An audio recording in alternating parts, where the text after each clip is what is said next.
विद्यार्थियों, बीए तृतीय वर्ष के इस कालांश में आपका हार्दिक अभिनंदन है, स्वागत है। मैं डॉक्टर आदित्य कुमार गुप्ता, सह आचार्य राजकीय कला महाविद्यालय कोटा, आपको आपके हिंदी साहित्य के प्रथम प्रश्न पत्र के अंतर्गत आधुनिक हिंदी कविता में संकलित जयशंकर प्रसाद जो छायावाद के सर्वश्रेष्ठ कवि हैं, सर्वश्रेष्ठ कवि नहीं छायावाद के प्रवर्तक कवियों में गिने जाते हैं। उन्होंने हिंदी साहित्य को कामानी जैसा चर्चित, कालजयी और मानव विकास की सांगोपांग व्याख्या करने वाला महाकाव्य दिया है। उनका आंसू खंड काव्य, जिससे कुछ छंद आपके पाठ्यक्रम में संकलित हैं। आंसू एक प्रसाद जी की प्रणयानुभूति प्रेम परक रचना है।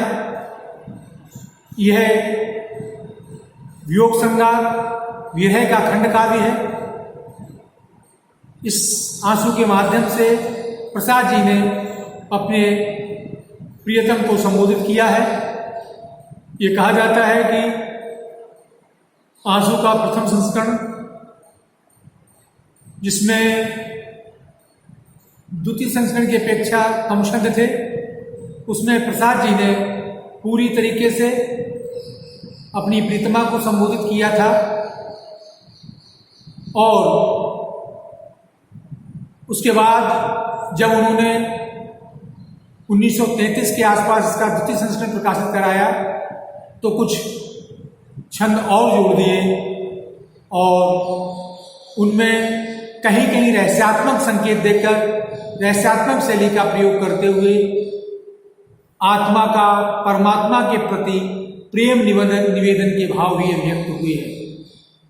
प्रसाद जी आशा, विश्वास, प्रेम, श्रृंगार के कवि हैं। उनका हृदय प्रेम में विह्वल है, भावनाएं हृदय में उमड़ रही हैं और उन भावनाओं को उन्होंने शब्दों के माध्यम से आंसू में अभिव्यक्ति दी है।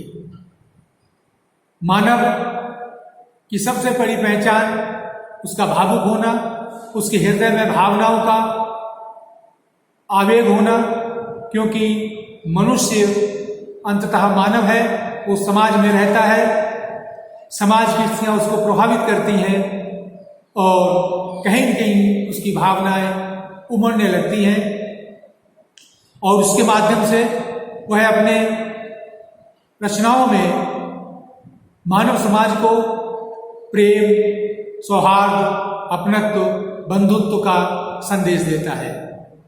आंसू छंद में लिखित है। इस रचना में प्रसाद जी ने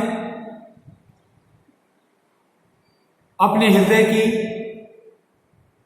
भावनाओं को अभिव्यक्ति दी है। हम आपको कुछ छंदों का जो महत्वपूर्ण छंद है उनका भावार्थ बताएंगे। आंसू छायावादी शैली की उत्कृष्ट रचना है। प्रसाद जी छायावाद के प्रवर्तक कवि हैं। उन्होंने कामायनी जैसा कालजयी ग्रंथ, कालजयी महाकाव्य, जिसे मानव विकास का महाकाव्य भी कहा जाता है, जिसे सृष्टि काव्य भी कहा जाता है, वह हिंदी साहित्य को दिया है।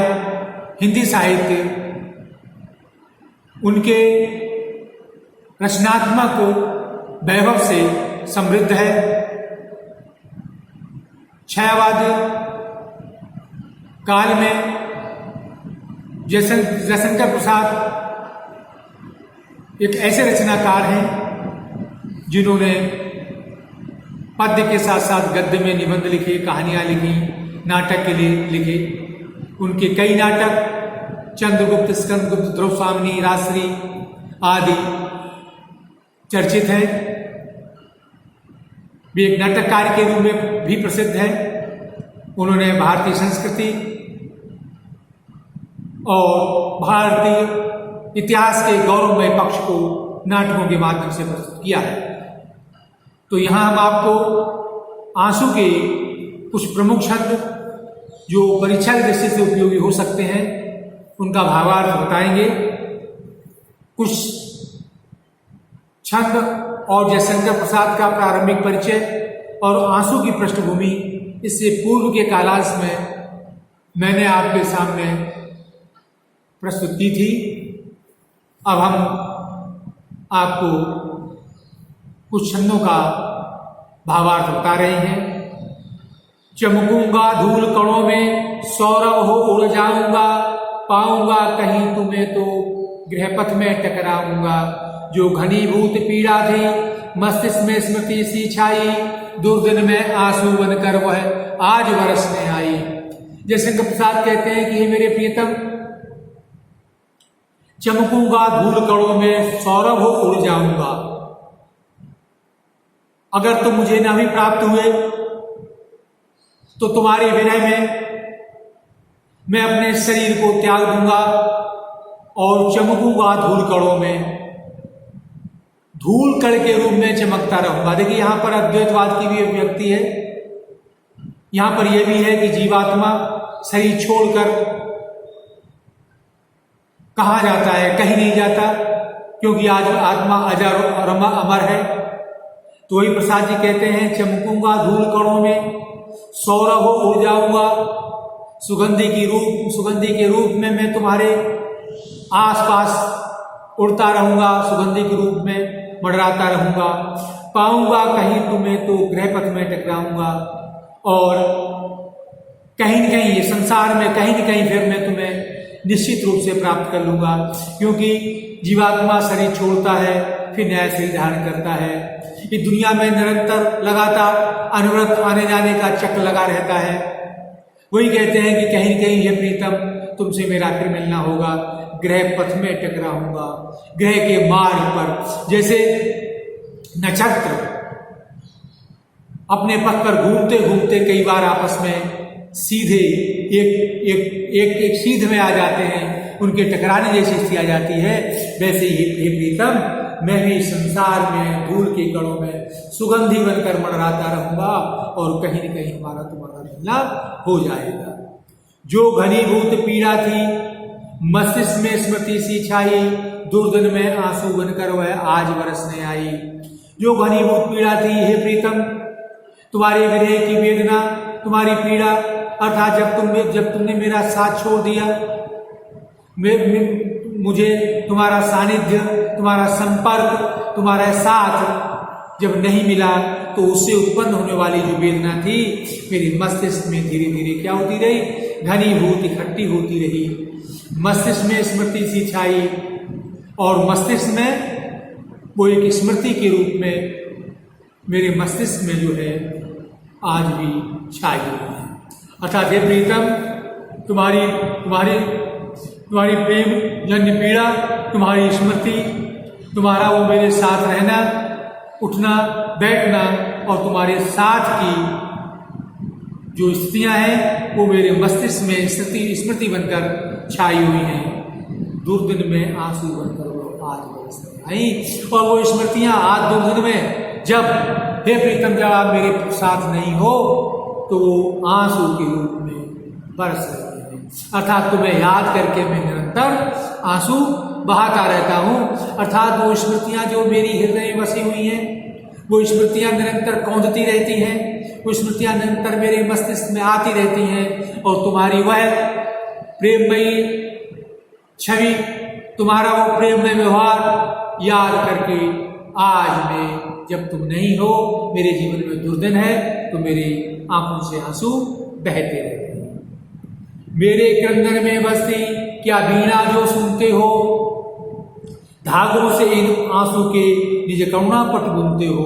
रो रो कर ससक कर कहता मैं करुण कहानी, तुम सुमन नोचते सुनते करते जानी अनजानी।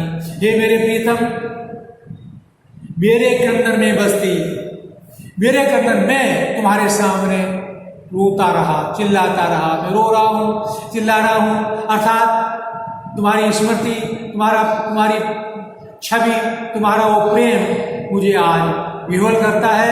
मैं निरंतर आंसू कर बहाता हूँ, मैं निरंतर रोता हूँ, लेकिन तुम मेरे उस क्रंदन को, उन आंसुओं को ऐसे सुनते हो जैसे मानो कोई उपमा अलंकार, उत्प्रेक्षा अलंकार, जैसे मानो वीणा बज रही हो।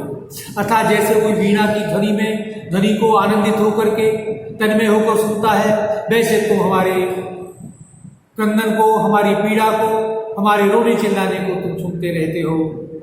ऐसा लगता है धागों से इन आंसू के, जो मेरे आंखों से जो आंसू निकल रहे हैं, उनके धागों से तो अपने हृदय में करुणा का वस्त्र, करुणा रूपी वस्त्र रूपक अलंकार बुनते हुए, अर्थात मेरे आंखों को में बहते हुए आंसू देख करके ऐसा लगता है तो अपने हृदय में करुणा के भाव पैदा करना चाहते हो, क्योंकि मैं तुम्हारे विरह में निरंतर आंसू बहाता रहता हूँ, निरंतर मैं रोता रहता हूँ। रो रो कर ससक कर कहता मैं करूँ कहानी, हे मेरे प्रीतम, मैं अपने प्रेम की व्यथा में, अपने हृदय की पीड़ा में, अपने हृदय की वेदना रो रो करके और ससक करके तुमसे मैं क्या करता था, कहता रहता था। अर्थात मैं अपने हृदय की पीड़ा को, प्रेम वेदना को तुम्हारे सामने प्रकट करता था, कहता था। तुम सुमन नोचते सुनते करते जानी अनजानी, तुम सुमन नोचते सुनते, तुम सुमन नोचते, सुमन नोचना एक मुहावरा है, जैसे आप किसी से अपनी पीड़ा कहें और वो ध्यान न दे, अर्थात वो जो कर रहा है वो करता रहे और आप अपनी पीड़ा को कहते रहे। तो सुमन नोचते सुनते तुम मेरी पीड़ा को धीरे धीरे सुनते रहते और अपना जो कार्य कर रहे थे करते रहते, तुमने मेरी की पीड़ा पर कभी ध्यान नहीं दिया। करते जानी अनजानी, तुम सब समझते हुए भी, सब जानते हुए भी अनजान बन करके मेरे क्रंदन को ऐसे सुनते रहते थे जैसे किसी वीणा की ध्वनि को सुन रहे।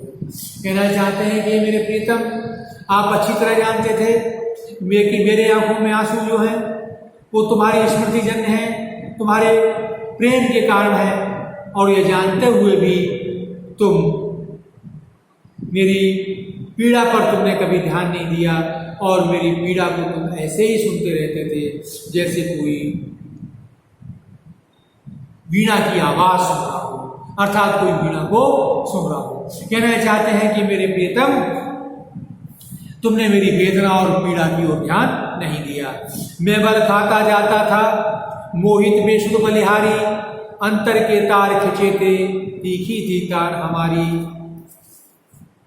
झंझा झकोर गर्जन था, बिजली थी नीरद माला, पाकर इस शून्य हृदय को सबने आ डेरा डाला। मैं बल खाता जाता था, मैं वेदना के कारण, मैं पीड़ा के कारण व्याकुल होता था और मोहित बेशुद्ध बलिहारी, और मैं आपके प्रेम के ऊपर बार बार न्यौछावर होता था, आंखों में आंसू बहाता था, बेशुद्ध हो जाता था, लेकिन तुमने मेरी पीड़ा पर ध्यान नहीं दिया। अंतर के तार खिंचे थे, रोते रोते मेरे हृदय की भाव जो थे उनमें वक्रता भी आ गई थी। अंतर के लक्षण का प्रयोग है, अंतर के तार खिंच गए थे, अर्थात मैं बहुत समय से तुम्हारे सामने गिड़गड़ा रहा था, तीखी थी तार हमारी, और उसमें कभी कभी ये प्रियतम मेरी आवाज तीखी भी हो जाती थी। अर्थात तुम्हारे प्रति मैंने कई बार ऐसे शब्दों का भी प्रयोग किया है जो शायद उचित न हो, क्योंकि मेरे अंदर की पीड़ा जब उबाल खाती थी तो मेरी वाणी में तीखापन आ जाता था। झंझा झकोर गर्जन था, बिली थी नीरज पाक माला। मानवीय अलंकार है इन पंक्तियों में, समासूक्ति अलंकार भी है कि झंझा, झंझा झकोर गर्जन था। झंझा और झकोर, ये झंझा कहते हैं आंधी को, झकोर कहते हैं हवा, आंधी पानी, और गर्जना अर्थात ये सब प्रतीक है जीवन में कष्टों के। बिजली थी नीरज माला, बादल छाए हुए थे, बिजली चमकती थी। यह मेरे प्रीतम, मेरा हृदय परेशानियों से घिरा हुआ था। मेरे हृदय में अनेक झंझावात, अनेक कष्ट, अनेक परेशानियां थी। नीरज माला, नीरज कहते हैं बादल को माला कहते सुंदर, अर्थात बादल के अर्थात मेरे हृदय में जैसे आकाश में बादल छाते हैं और अंधेरा छा जाता है, वैसे मेरे हृदय में निराशा के बादल छाए हुए थे और मेरा हृदय निराशा के अंधकार में डूबा हुआ था। पाकर यीशु ने हृदय को सबने आगे डाला। हे प्रीतम, तुम्हारे प्रेम से रहित हुआ मेरा हृदय खाली देख करके इन सब ने झंझा झकोर गर्जन इत्यादि ने डेरा डाल लिया, अर्थात अनेक प्रकार के कष्ट मेरे जीवन में आ गए। मेरे जीवन को कष्टों ने और परेशानियों ने घेर लिया। ये प्रीतम, तुम्हारे दर्शन से या तुम्हारे साथ से रहित होकर जब मेरा हृदय खाली हुआ तो उसमें अनेक प्रकार के कष्टों ने, अनेक प्रकार की वेदनाओं ने डेरा डाल लिया। अर्थात हे प्रीतम, जब से आप गए हो तब से मेरा जीवन कष्टों में घिर गया है। तो विद्यार्थी, मानवीकरण, रूप, श्लेष, सूक्ष्म के अलंकार है। आगे मैंने आपको बता दिया तो रूपक, उत्प्रेक्षा, मुक्ति, प्रकाश आदि अलंकार हैं।